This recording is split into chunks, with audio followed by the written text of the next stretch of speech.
안녕하세요. 12월 14일 월요일 새벽 예배를 하나님께 올려드립니다. 기도하십니다. 예수님 생명 주심을 감사하며 믿음 주심을 감사합니다. 이 혼란한 세상 가운데 우리 주님 없이 주님을 의지하지 않고 어찌 살아갈 수 있겠습니까? 정말 믿음으로 하나님을 의지하며 빛 되신 예수 그리스도의 말씀을 바라보며 오늘도 믿음의 길을 걸어갈 때 승리하게 하시고 평안할 수 있도록 하나님 불쌍히 여겨 주시옵소서. 겸손하고 가난한 마음, 애통하는 심령에 은혜를 베풀어 주시옵소서. 감사드리고 예수님의 이름으로 기도했습니다. 아멘. 우리 예찬송가 465장, 새찬송가 407장 구주와 함께나 죽었으니 찬양하십니다. 구주와 함께나 죽었으니 구주와 함께나 살았도다. 영광의 그날에 이르도록 언제나 주만 바라봅니다.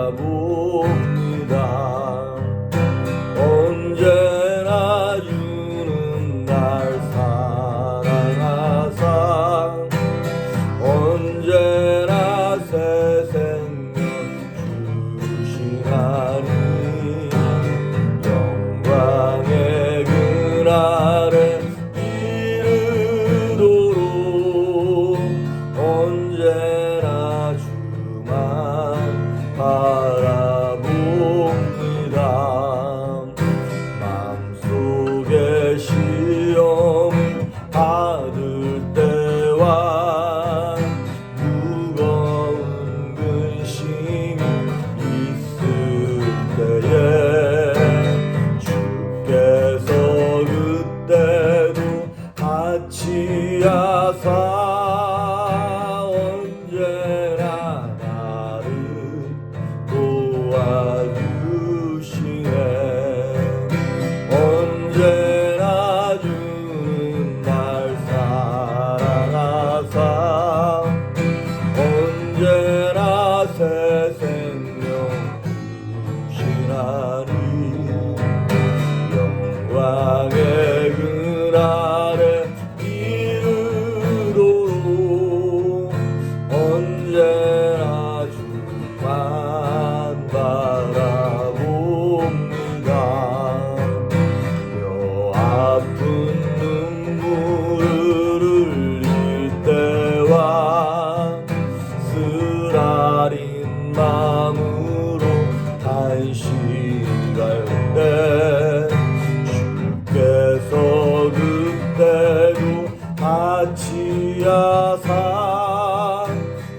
아멘.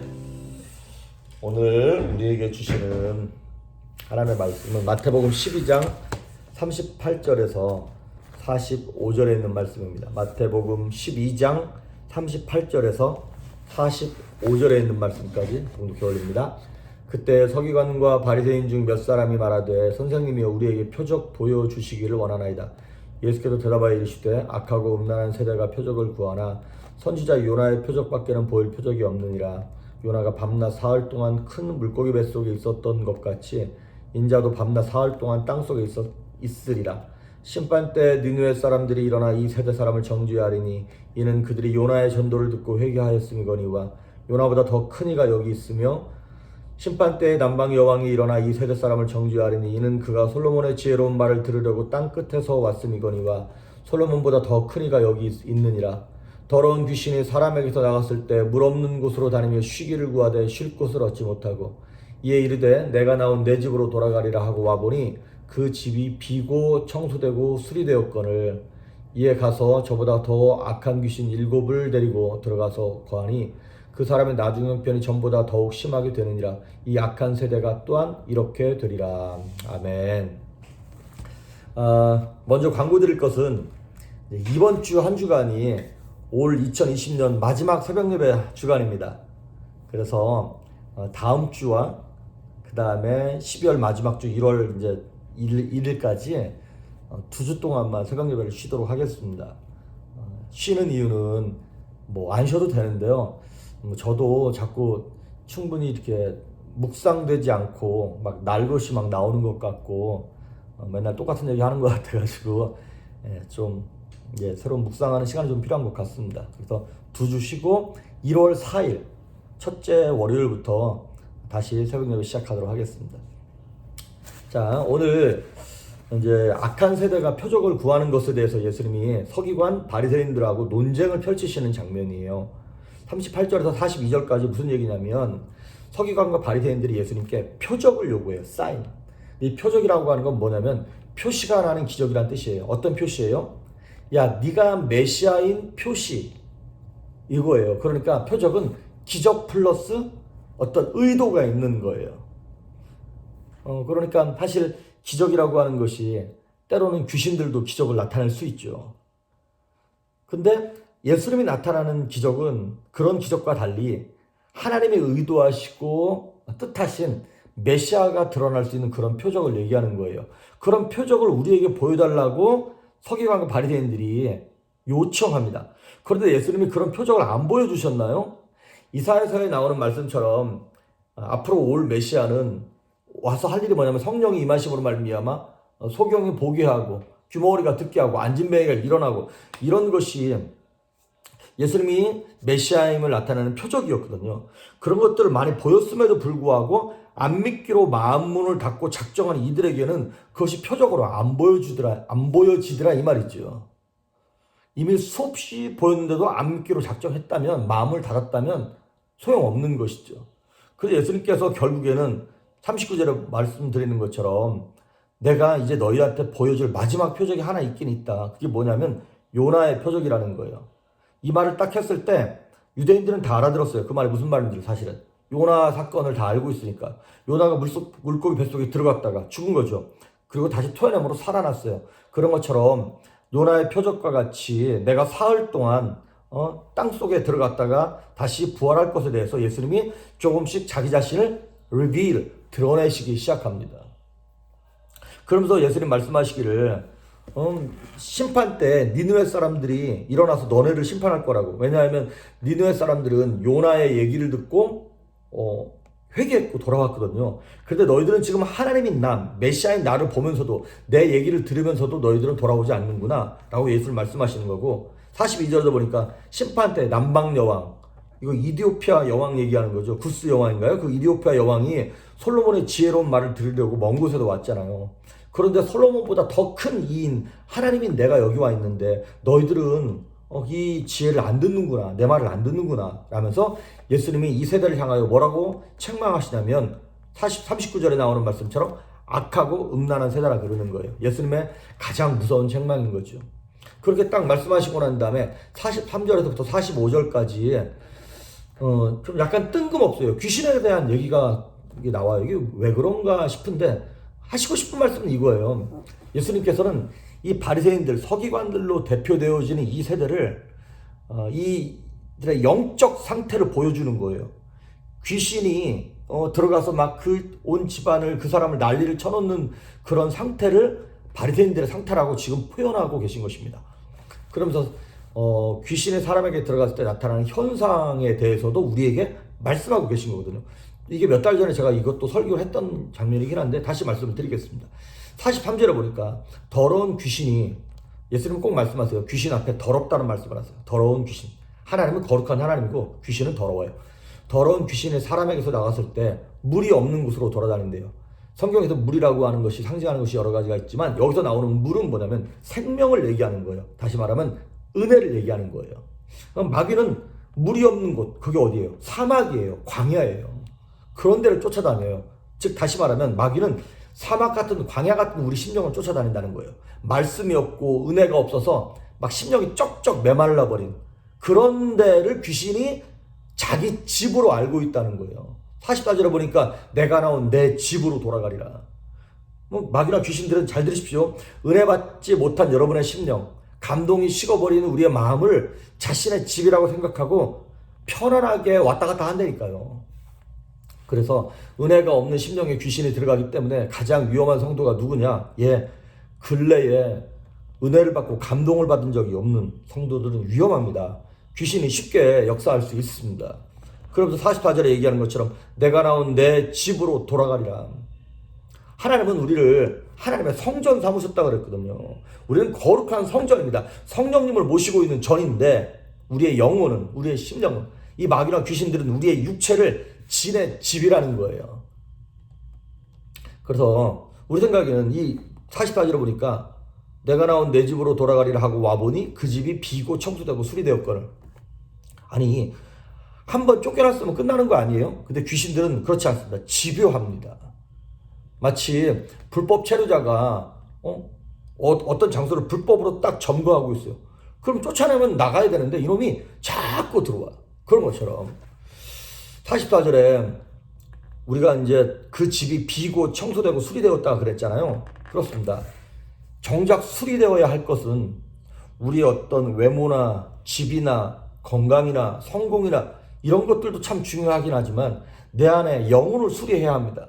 내 안에 있는 탐욕, 거짓, 음란 이런 있어서는 안 될 쓰레기 같은 것들을 제거하지 않으면 귀신은 언제든지 자기네 집인 줄 알고 온다는 것이죠. 쥐를 잡는 것이 능사가 아니라 쥐가 꼬여들 수 있는 쓰레기를 치우는 게 능사인 거죠. 그러니까 마귀를 쫓아내고 귀신을 쫓아내는 것도 참 중요하지만 그놈들이 다시 들어올 수 없는 환경을 만들어야죠. 그런 중독에 관한 거, 습관적인 범죄 이런 것들이 있으면 귀신 안 나갑니다. 나간 척을 해요, 귀신들이. 가끔 이렇게 뭐 축사를 해볼 때, 할 때 보면 이놈이 나간다고 나가는데 보면 안 나갔어. 나갔다 다시 들어오기도 하고. 그래서 여러분 정말 중요한 게 뭐냐면 회개하고 깨끗함을 유지하는 게 참 중요하고 그 다음에 더 중요한 게 있어요. 뭐냐면 회개했잖아요. 그럼 비어있잖아요. 깨끗하게 비어진 곳에 말씀으로 채워야 됩니다. 은혜로 채워야 되고 헌신과 봉사로 채워야 되고 성도 간의 교제로 채워야 됩니다. 그래서 목장에 들어가라고 말씀드리는 거예요. 그래서 여러 가지 하나님의 어떤 은혜와 교회 시스템, 어떤 이런 은혜 시스템으로 채워야 되는데 깨끗하게 비워져 있긴 했는데 채워있지 않으니까 귀신들이 다시 들어오는 거예요. 자기 걸 갖고 들어오는 거예요. 여러분 아무리 깨끗하고 좋은 집도요, 빈집 사람이 살지 않잖아요. 금방 먼지 낍니다. 그래서 마귀나 귀신들이, 그놈들이 들어와서 그 집이 비고 청소되고 수리되었거늘 이제 들어올 땐 45절에 보니까 자기보다 더 악한 귀신 일곱을 데리고 들어오는 거예요. 자기보다 더 악한 귀신 7이다. 여러분 은혜로 못 채우면 예수 믿기 전보다 불신자일 때보다 더 비참한 삶을 사는 거 아시죠? 우린 많은 경우에 예수 믿으면 행복하고 많은 경우에 예수 믿으면 진짜 막 매일같이 천국을 사는 줄 알아요. 근데 그거는 매일같이 은혜로 채울 때 가능한 거예요. 은혜로 못 채우잖아요. 그러면 예수 믿기 전보다 더 괴로운 삶을 삽니다. 왜냐하면 이미 딱 기준이 바뀌어버렸으니까 내가 이렇게 살면 안 되는데라고 하는 그 기준이 있는 데다가 또 거룩하게 살 수 있는 능력을 채우지 못했기 때문에 막 그 죄책감으로 더 괴로운 거예요. 차라리 예수 믿기 전에는 양심의 가책이라도 없었지. 그런데 이제는 양심의 가책도 있는 데다가 은혜로 채우지 못하니까 말씀대로 살지는 못하고 막 너무너무 괴로운 삶을 살게 되는 것이죠. 그런 것들을 귀신이 비집고 들어와서 더러운 귀신 일곱으로 채우게 되는 것이죠. 그래서 여러분, 이 서기관들, 바리새인들, 이 사람들은 사실은 하나님께로부터 율법의 말씀을, 진리의 말씀인 율법을 받았죠. 그래서 이게 죄구나 라는 걸 깨닫고 막 열심히 거룩하게 살려고 애를 쓰는 그런 사람들이에요. 그런데 여러분, 청소의 목적이 뭐예요? 거기를 은혜로 채워야 하는 것이거든요. 그러면 율법으로 청소하고 난 다음에 예수님의 말씀으로 채워야 합니다. 근데 예수님의 말씀을 채우지 않고 그냥 빈 공간으로 놔둬서 자신의 의로 채우려고 그래. 내 의는 다 쓰레기입니다. 근데 쓰레기를 막 갖다 채워놓으니까 당연히 귀신들이 다시 들어오게 되는 것이죠. 그렇습니다. 우리도 예수 믿고 난 다음에 은혜로 처음에는 채웠어요. 근데 시간이 점점 지나면서 자꾸 그것이 빠져나가고 세상 것들로 자꾸 교회 안에서조차 사람들과 비교하고 내 의가 있고 내 고집이 있고 은혜와 생명을 채우지 못하고 내 정욕을 채워버리는 삶을 살다 보니까 우리의 존재 목적을 상실하는 것이죠. 바라기는 오늘 결론은 뭐냐면 39절에 나오는 말씀처럼 요나의 표적이에요. 다시 말하면 우리 모두가 다 예수 그리스도의 십자가 복음, 성령, 말씀을 주인 삼고 그 은혜로 채워야 한다는 것입니다. 나는 지금 채워져 있는가를 여러분 돌이켜보시길 바랍니다. 늘 말씀드리지만은 시편 51편인가요? 다윗이 범죄하고 난 다음에 주의 성령이 떠나갈까봐 두려워하고 기쁨을, 구원의 감격을 상실할까봐 두려워했잖아요. 그런 것처럼 매일 아침마다 점검하셔야 됩니다.